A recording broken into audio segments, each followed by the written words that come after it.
What is up, guys? And we are back for another video on Dragon Ball Z Dokkan Battle. Now this video, a little different format than my usual video. I do like 99% of my recordings just straight up on my phone, edit on my phone, if I make my own thumbnails on my phone, right?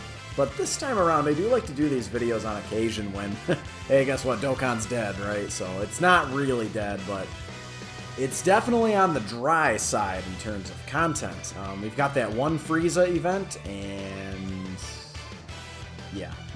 So what I like to do every now and then are do kind of these speculation videos, and I'm gonna keep this as concise as I possibly can. But we got a lot to talk about. So if we look here, so we're on the Dokkan Battle Wiki. As always, ginormous, gigantic shout out to the Dokkan Battle Wiki. Just always on top of everything, right? Horace DB, you can see his name over here. Like, dude, he is on top of everything, right? Like, as soon as information drops, he uploads it, right? It's crazy, right? But if we keep looking here, so in terms of categories, if we keep looking, like, they are actually in chronological order. We can also organize them alphabetically. Dokkan, you need to take a page out of Horace's book. Can we please do this, like, in-game? Because I've been playing the game for, like, 3 years now, and I still can't find fucking categories. Please, can we do something about this situation? Please! But let's keep going down here. But if we keep looking, we're at number 30 now, and we're not even halfway through, right? Keep going, keep going, keep going. We have a whopping, on the JP side of the game, 64 categories. 64 categories. Now, in that time, we've been in the category meta since, it was one of the download celebrations, if I'm not mistaken, when Gogeta and Omega were introduced. We'll kind of go over them. They are on this list. So what is this list? This list is my top 10 TURs. Specifically, most of them are Dokkan Festival TURs. Specifically, they're category leaders. There's actually one unit on here that is not a Dokkan Festival exclusive, but we'll go over it, right? But this is kind of, sort of, in no particular order, but you are going to kind of notice, you know, a little bit of a theme here, is they are kind of in chronological order. So what I want to do is go over the top 10 units that I think need Extreme Z Awakenings. And by the top 10 units, I am talking about category leaders. So let's go ahead and not waste any more time. Numero uno, Super Saiyan 4 Gogeta. And I do apologize, I'm on the world's slowest computer on the world's slowest internet, so I do apologize. But Super Saiyan 4 Gogeta. So this is our boy, we all know. Again, he and Omega Shenron introduced the category meta, so August 3rd, 2017. So almost 4 years ago. That is crazy. Remember, he came out on Global at the same time as JP, but they did not.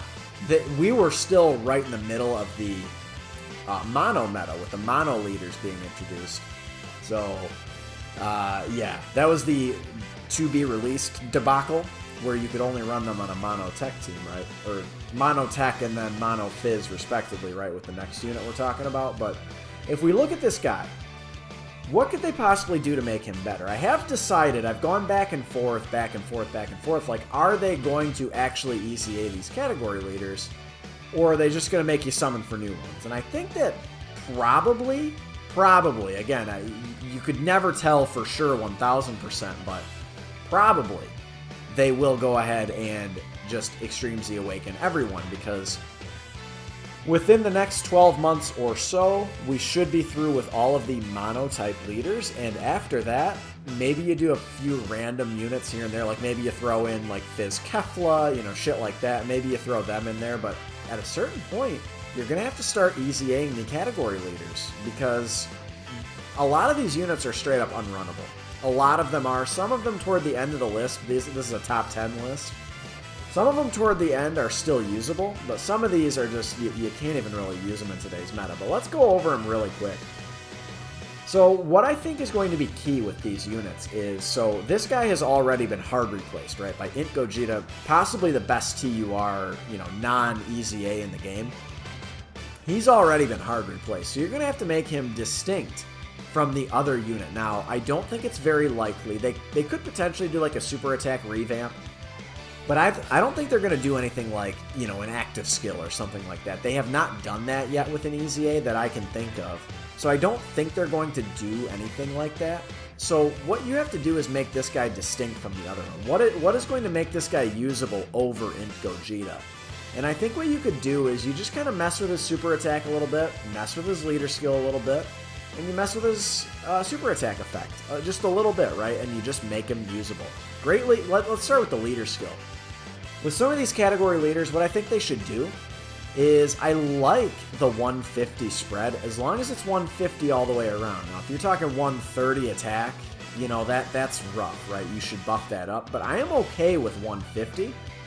Make it key 4, though. I think all of a sudden, you know, some of these top-tier fusion LRs that we will inevitably get, you know, the Gogetas, the Keflas, the this, the that we will... Well, Kefla would be Potara, but you guys get it, like Gotenks, like when we get an LR, you know, Super Saiyan 3 Gotenks or something. Having that key 4 leader skill is going to be big, right? And then in terms of tech type, I mean, you can buff it up to 90%, 100%. I mean, who the hell cares, right? But you can do fusion type. You can just say key 4, 150 to stats. If you want to do some obscure number, maybe you want to do 160. You could buff it to 170, but I do not think they will do that. But if you slap an extra key on there, I am happy with that. Super attack effect, I am going to try and move a little quicker here. I know we're already, you know, we're already getting up there in the minutes, but greatly raises attack and defense for 1 turn. Why don't you buff that to greatly raises attack and defense? I know that seems bananas, right? But again, you want to make this guy useful. Maybe you could cap it out at 9 turns, right? You could cap it out at or 6 turns, because a great raise is significant. Especially if you're talking about his EZA stats, he's going to be over 20,000 attack. I mean, so if you have him greatly stack infinitely, that might get a little ludicrous. But let's just say you cap it at 6 turns. So greatly stack attack and defense for 6 turns. Or you could say greatly raises attack and defense for 1 turn, and then greatly lowers attack and defense. Wouldn't that be sick, dude? That would be so sick if he could do that, especially when you consider his passive skill. Attack 120%, dude, just slap defense onto that and you're good. You can even just keep that extreme class enemy's attack and defense minus 20%, because again, you're giving him a distinct advantage over the INT one. The INT one only does that with his active skill. So you give that guy just that unconditional attack and defense minus 20% against extreme class, or maybe you want to buff it to 25, or if you want to be crazy, you know, 30, 40%, that would be awesome. And then you keep that 70% chance, that trademark 70% chance of evading enemy super attack and countering. Obviously, the categories, the links wouldn't change. The stats will change. He will get SA 15. Dude, if he just gets a very modest stat buff, which he will, that attack plus 120% is going to be good enough. If you want to be crazy, you can bump it up to 120, but I don't think he needs it. I really don't. Especially if you're having him greatly raise attack and defense, or if you're doing the raise of 3 turns. You guys get it, right? Like, he's going to be crazy when he inevitably gets his EZA. Let's move on to number 9. Numero 9. So, as you could probably guess, Omega Shenron. Now, this guy is extremely interesting to me. He's one I actually want to link level. He's next on my list of people to link level because of a couple different things. So, number 1, again, I have sort of decided that these category leaders will get EZAs in the future. Remember that this guy was basically hard replaced by STR Omega Shenron like over a year ago now. He's had his EZA, or at least it's closing in on a year, right? Since he got his EZA. Now, this guy is just super interesting. So, like, let's look at his links. So, Brutal Beatdown is you're getting extra attack, but remember, Big Bad Bosses, you're getting an unconditional at link level 10. Additional attack and defense 25%. We're looking specifically at defense, right? So there's an additional 25% defense. There's key 2 and defense 5%. GT's giving defense 10%. Fear and Faith isn't, but Shadow Dragons is, right? Yeah, defense 20%. So that's 25, 30, 40, 60. 60% defense he would be getting from links, dude. and he's debuffing the enemies by attack minus 20%.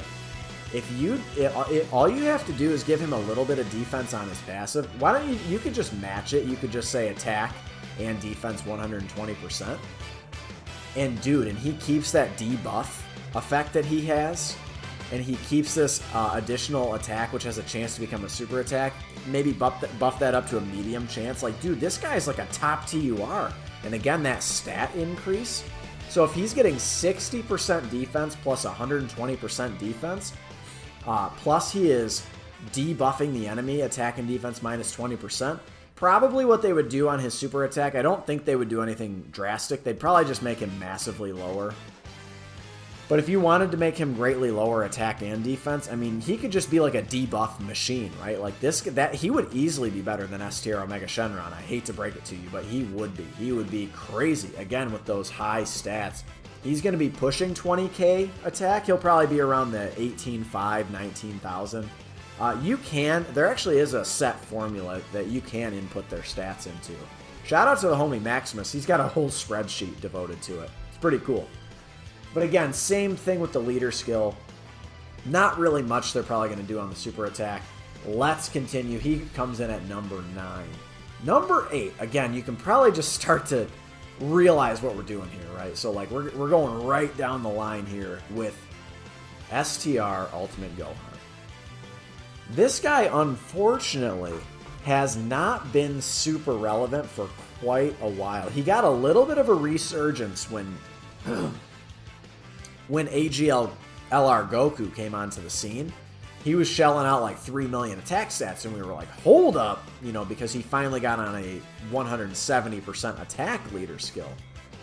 But just the way that the meta is, you can't have this chance to guard. This chance to guard, it's just not good enough anymore, man. You either need to guard or you need to not guard, or you need to have some other secondary effect either on your passive or on your super attack that just makes you better, right? Again, this is another guy who can definitely benefit, who will benefit, who has benefited from the link leveling update. You know, there's defense plus 20%, shocking speed we know gives defense. Saiyan lineage gives a little bit of defense. I mean, look at this, dude. I mean, he's got defense only minus 10%. Okay, power bestowed by God, I'm not familiar. Yeah, attack 10% when performing a super attack. So definitely gets a little defense from his links. But this defense 50% for all allies is a really, really good ability. That's really good. We all tout Gowasu and Zamasu for giving 70% defense. What you should do, straight up, you could fix this guy. You could keep this stacking attack. If you wanted to be crazy, you could just make him infinitely stack attack and defense. That would be sick, right? But what you can do, again, give him defense on his passive, whether it's 80%, 100%. Give him 80% defense, attack 120, have him infinitely stack attack, and then just have a guaranteed guard. And then, I guess he technically does have defense on his passive, right? Because he himself is a superclass ally. So maybe you want to lower it down to 60% or something like that. Just give him start of turn defense. And then also with this defense, provide him ki. Provide allies ki as well. 2 ki, 3 ki to hybrid Saiyans, dude. For some of these top tier LRs that, you know, are coming out these days, we're going to get SS2 Gohans, like, for the remainder of the game, right? Like, the remainder of the game's history, we'll have a base Gohan that goes into SS2. We'll probably have another standalone SS1 Gohan at some point. Like, they will just keep coming and keep coming. More Ultimate Gohans, like, we're going to, like, an LR Ultimate Gohan at some point will happen. I mean, that will be a thing, right? So, I think that him providing defense and ki to his allies is going to be really good. And in terms of his leader skill, you need to buff that up to at least attack 150. You have to, dude. 130, I'm sorry, just is not cutting it. No one runs 130 leaders unless they're a key 4. That is something you could do, is just buff them up to key 4. But in my opinion, if you're a true category leader, you gotta be at least 150. To me, you have to. Like, yeah, some of the LRs, like, for instance, like the Super Saiyans team with Spirit Bomb Absorbed Goku, like that team runs really, really well, flows really well, but that's because he's an orb changer. That is a big part of the reason why, right? And then a lot of those top tier LRs are on the Super Saiyan category, right? But not too hard to make some of these units just top tier again. even if you kept this at 50% and gave him no other defense, if you just guaranteed his guard, I think he'd be fine. Like, I think he's fixed. Again, just that modest increase to stats. I mean, honestly, he would need a little bit of extra defense. He's got sub 10,000 defense. Yeah, I think he'd need, like, at least defense 60, 70, 80%, something like that. So, again, I think he's pretty much an easy fix, but, you know, let's move on, right? Let's try and go a little faster here. All right, now he's not as old as the other ones, but I would argue that he needs an EZA possibly worse than everyone, right? This guy has basically been dead on arrival. Again, ever since he came to the game, he's just been dead on arrival, dude. This is, of course, the infamous Transforming Boo, STR Boo. He's just straight up, man. He is just so lackluster, man. It is just absurd. The only way he really gets any good is if he transforms, and in my opinion, probably the Piccolo is the best one. But again, man, this transformation condition is shit. 5th turn from the start of battle, and you basically have no control over who he transforms to. It is essentially random who he transforms into.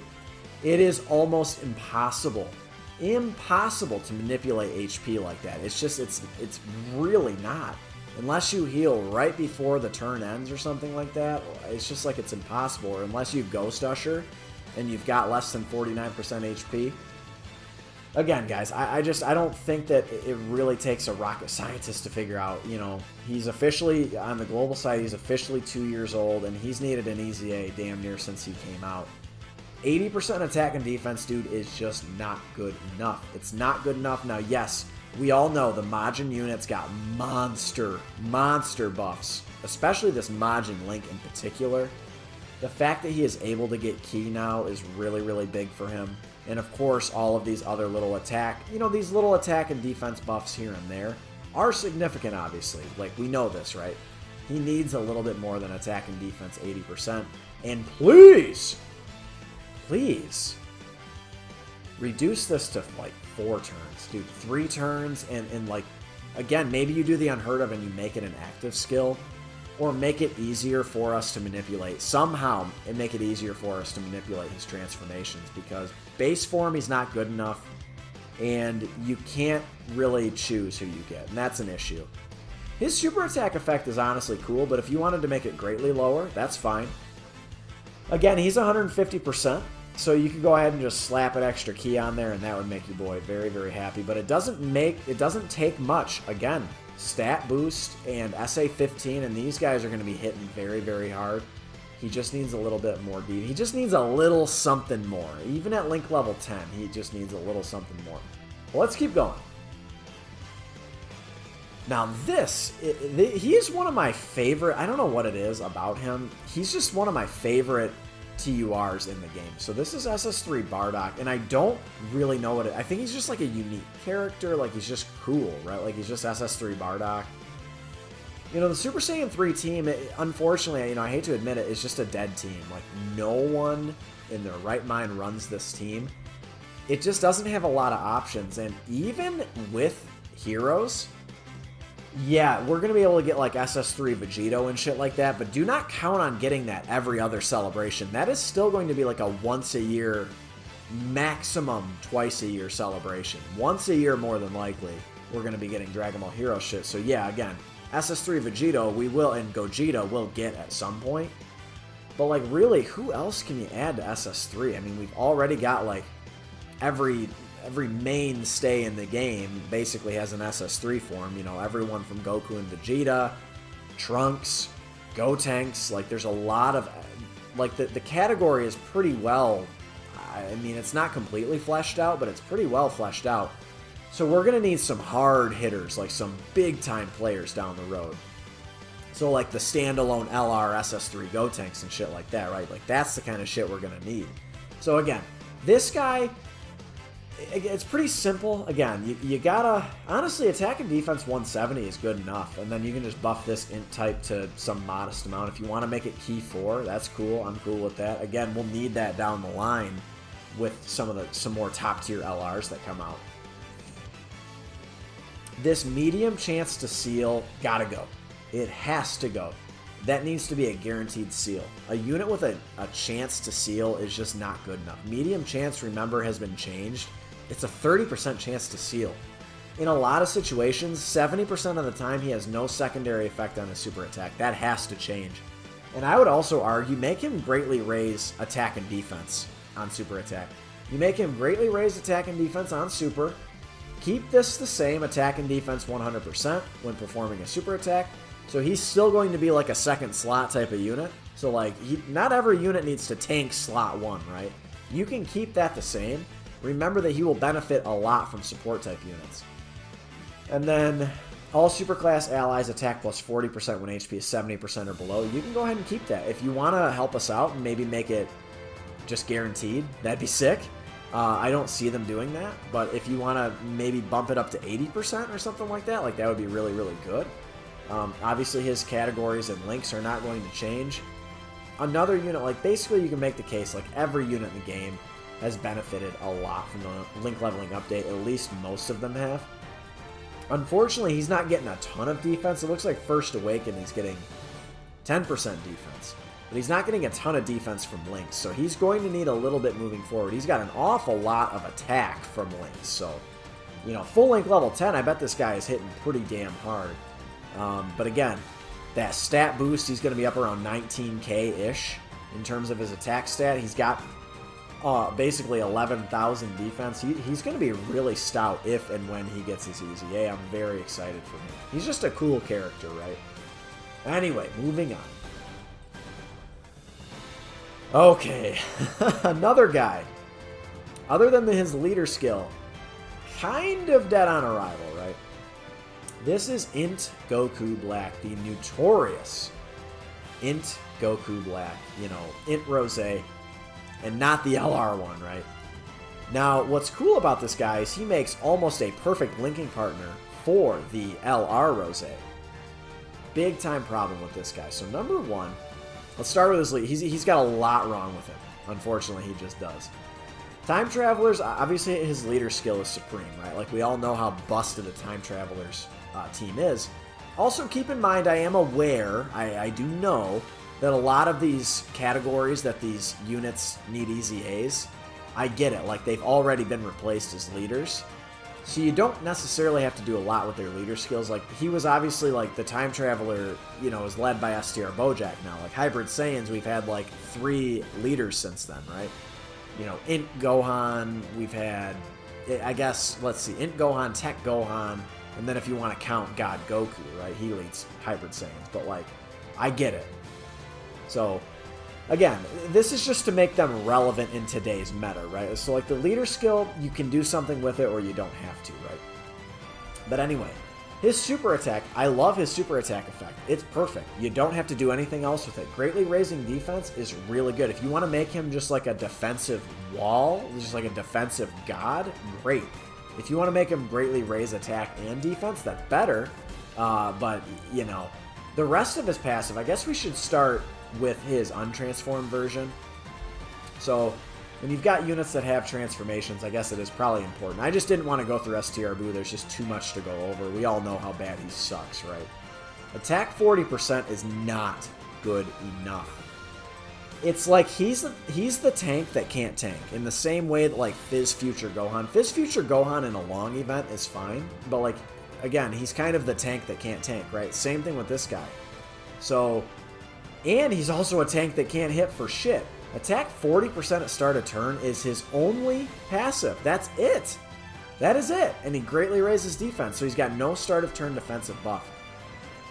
You want to know what you need to do? I'll tell you what you need to do. You start, if you want to be quirky like this, attack and defense 80% at the start of turn, up to 160%. Boom. Good. So, like, if you want to be quirky like that, that's fine. If you want to make him stronger as the fight goes on, fine. That's okay. Like, you can do it that way. But you got to do a little bit more than that. That's nothing. Attack 40%? That's nothing. He's a Dokkan Festival exclusive. Are you shitting me? He needs an EZA bad. He probably could have been higher on the list, to be honest with you. This chance of performing a crit plus 5% with each attack received is fine. But again, you don't want him to tank hits because he can't tank. He's so weak defensively, it's disgusting. His transformation conditions are horrible. 80% HP or above starting from the 6th turn is way too stringent of a condition. Way too strict. So what you have to do, transform when Transform when HP is 80% or above. When HP is 80% or above.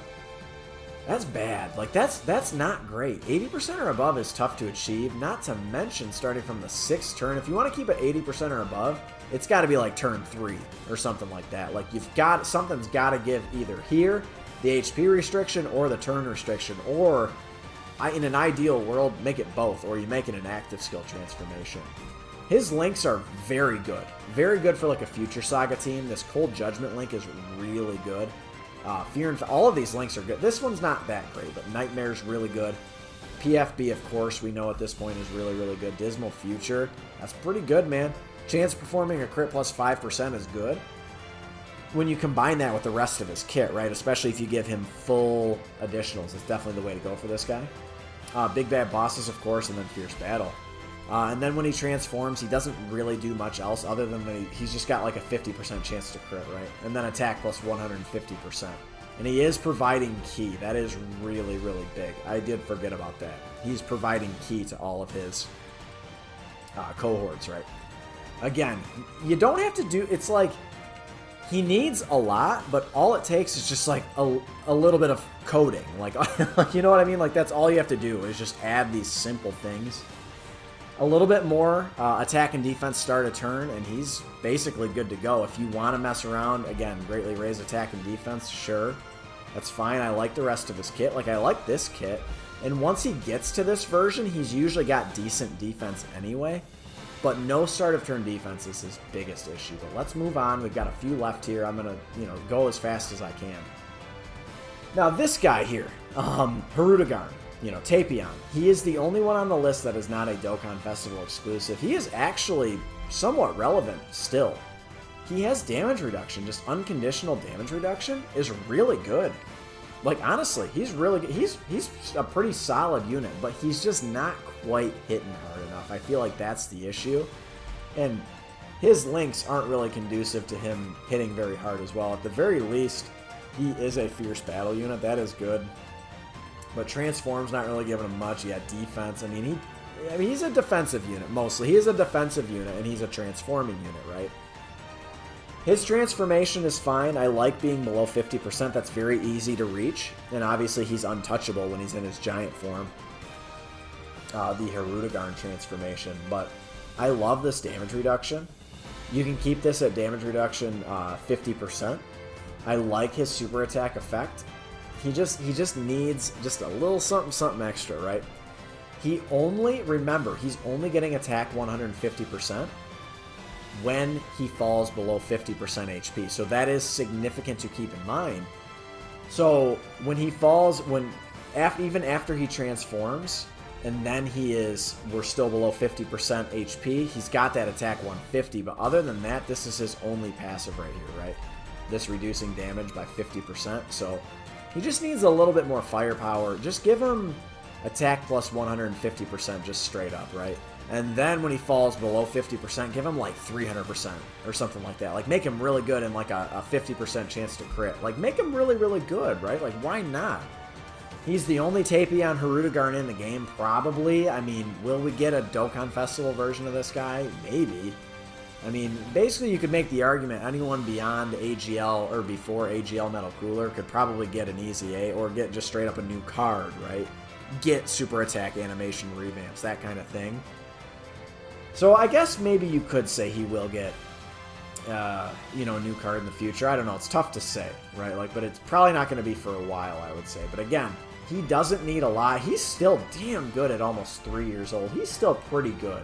He is low on the list. Like, he's like number 7 on the list, right? So let's move on. Again, I like his leader skill already. Giant form, unfortunately, is pretty much a dead category. Unfortunately, it just is. Kind of, sort of replaced by Grade 8 power. But we will need a new giant form leader down the road. Hopefully, Vegeta, when we get a Grade 8 Vegeta Dokkan Festival with Kaioken Goku, hopefully he is a giant form category leader. So let's speed through these last 3. This Limitless Radiance Super Vegito, I've been very critical of this guy. He performs a lot better on like a Patara team, right? Like on a full 170% leader skill. He just does not hit hard enough otherwise. So damage received from normals plus 50%. That's obviously really, really good. Counters with tremendous power plus an additional attack plus 10% with each attack received. That's too much, dude. You want to know what you need to do to fix this guy? Give him a little start of turn defense. Let's just say attack. Make it kind of like a either Fizz VB, like where he gets start of turn, or I guess you could be quirky and make him like AGL Super Vegito, but again, it's going to be important moving forward. You give these guys sort of distinct identities, or you run into this situation with like STR Janemba and INT Janemba where they're damn near the same unit, right? So give him damage reduction, maybe make him, you know, I don't know, maybe raise allies' attack and defense for 30%. Why not? I've never seen that before. Why not do that? Make him raise all allies' attack and defense by 30% for 1 turn. And that still doesn't make him OP, right? Because he'll still get tagged on a super attack, but at the very least he'd have a little bit of defense, right? That'd be good. Counter with tremendous power, obviously you want to keep that. Make this attack plus 20% with each attack received and make it up to like 160%. And this guy's good to go. This leader skill has never been good. I've always hated this guy as a leader.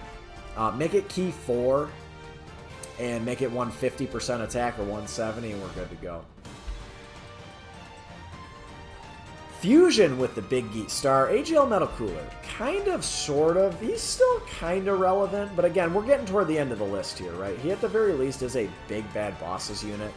He's just not really defending or attacking as hard or as well as he should, right? I love his leader skill. His leader skill is perfect. 170 all the way around key 3. I love it. If you want to bump it up to key 4, sure. But remember that we won't be getting these guys EZAs, all of these guys, for like 18 months probably. I mean, and then they'll finally start doing category leaders. So keep in mind the meta could be very, very different at that time as well. But I like his super attack effect. You could make it greatly lowering attack and defense. I would obviously be okay with that. Attack and defense 80% is good. Maybe buff it up to like attack and defense. You could honestly, you could probably keep it. Attack plus 10% with each attack received. Make that also defense, and we're good to go. I think that makes him really busted. And then all of a sudden, what is he getting in terms of attack, right? It's obviously separately calculated. Yeah, attack 260%. Imagine if he was attack and defense 260%. What a different conversation we're having. And then have him recover like 10% HP. 15% if you want to go crazy. Keep his transformation the same. And he'll be stupendous. 1 more unit to go over. Another Wicked Bloodline unit.